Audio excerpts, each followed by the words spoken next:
Topic समझ में आ गया। फिर चलते हैं हम लोग अगले अगले टॉपिक की ओर, ठीक है? परिभाषा पे। तो परिभाषा आपका डायरेक्ट क्वेश्चन में लिखा हुआ रहेगा और आपको बताना है इसका मतलब ये क्या कहना चाह रहा है, ठीक है?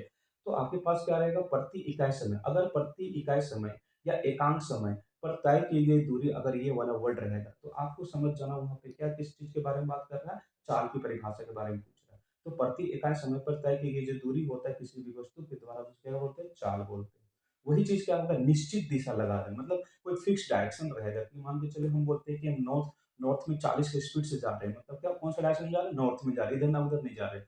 तो जब आपके पास निश्चित दिशा में प्रति इकाई समय पर तय की दूरी रहेगा, तो वहां पे आपके पास क्या होगा सर, वेग होगा। क्या होगा, वेग होगा। उसके बाद देखिए, वेग में परिवर्तन के दर, मतलब क्या होता है, अभी जस्ट पढ़ा है मैंने कि वेग में परिवर्तन के दर या वेग में परिवर्तन समय के हिसाब से होता है, तो उसे हम लोग क्या बोलते हैं सर, त्वरण बोलते हैं। तो जब कभी वेग में परिवर्तन के दर आ जाएगा, क्या आ जाएगा, दर आ जाएगा, तो आपको याद रखना वो क्या होगा, त्वरण होगा, ठीक है? उसी प्रकार आवेग में परिवर्तन के दर को, आवेग में परिवर्तन के दर को हम लोग क्या बोलते हैं, बल। ये आपका सेकेंड लॉ बताता है, न्यूटन सेकेंड लॉ बोलता है कि जब किसी वस्तु में बार बार आप उसका वेग को, संवेग को चेंज करते रहेंगे, तो उसमें जो लगने वाला जो बल होगा उसी के बराबर होगा। तो संवेग में परिवर्तन के दर को, संवेग में परिवर्तन के दर को क्या कहते हैं सर, बल कहते हैं।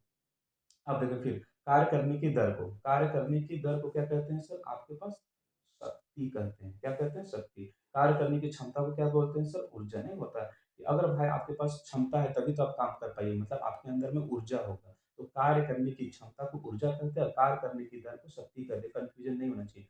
दर रह जाए तो आप याद रखिए शक्ति, और क्षमता रहेगा तो समझ जाना ऊर्जा है आपके पास।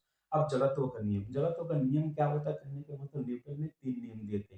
फर्स्ट नियम, सेकंड नियम और थर्ड नियम। तो फर्स्ट नियम क्या बताया था कि जब किसी भी वस्तु पे जब कोई भी वस्तु अपनी जगह को नहीं छोड़ेगा, अपनी कंडीशन को जब तक नहीं छोड़ेगा, जब तक उस पे बाहर से कोई बल ना लगाया जाए, मतलब बाहरी बल ना लगाया जाए, तो अपने स्थान को या अपनी स्थिति को कभी भी नहीं बदलती है। तो उस नियम को हम लोग क्या बोलते हैं, जड़त्व का नियम बोलते हैं। इस जड़त्व के नियम को हम लोग क्या बोलते हैं, न्यूटन का फर्स्ट लॉ बोलते हैं। क्या बोलते हैं, न्यूटन न्यूटन फर्स्ट लॉ बोलते हैं। तो जड़त्व का नियम भी आएगा तो याद रखिएगा उसको न्यूटन फर्स्ट लॉ बोलते हैं, न्यूटन फर्स्ट नियम बोलते हैं, ठीक है?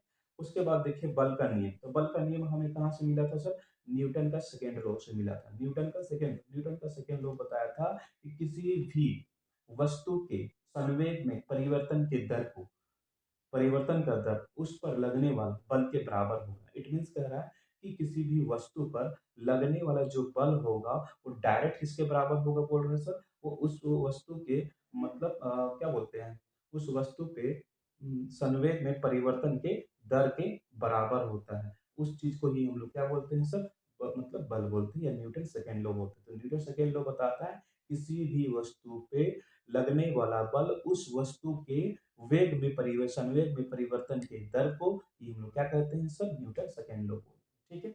उसके बाद आता है क्रिया की प्रतिक्रिया का नियम। तो क्रिया प्रतिक्रिया, एक्शन एंड रिएक्शन।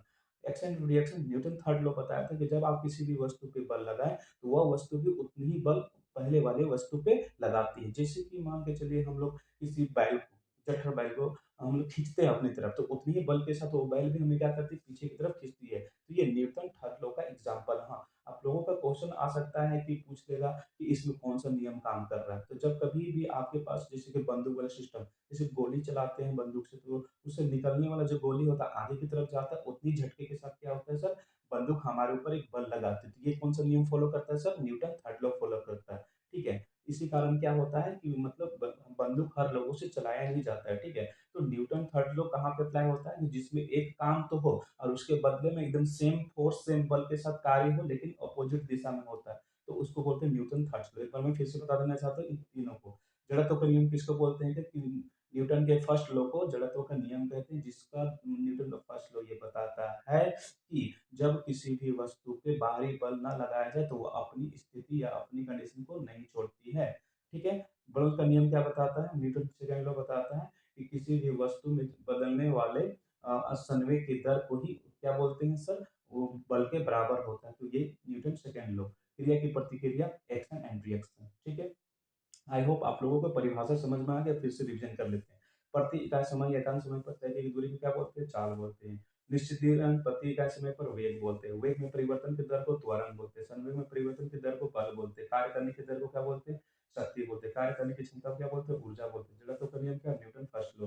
बल का नियम कहाँ से मिला? न्यूटन सेकंड लॉ से। क्रिया की प्रतिक्रिया कहाँ से आता है सर? ये मतलब एक्शन रिएक्शन, ठीक है? अब चलिए कुछ मान है जो हम लोग को एग्ज़ाम में पूछा जा सकता है, ठीक है? तो 1 न्यूटन बराबर कितना होता है? तो याद रखिएगा 10 का पावर 5 डाइन होता है।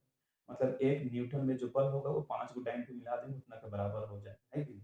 तो 1 न्यूटन बराबर 10 का पावर 5 डाइन याद रखने के लिए। 1 किलोवाट बराबर क्या होता है? 3.6 इंटू 10 का पावर 6 जूल होता है। कितना होता है? 3.6 इंटू 10 की पावर 6 जूल होता है। And H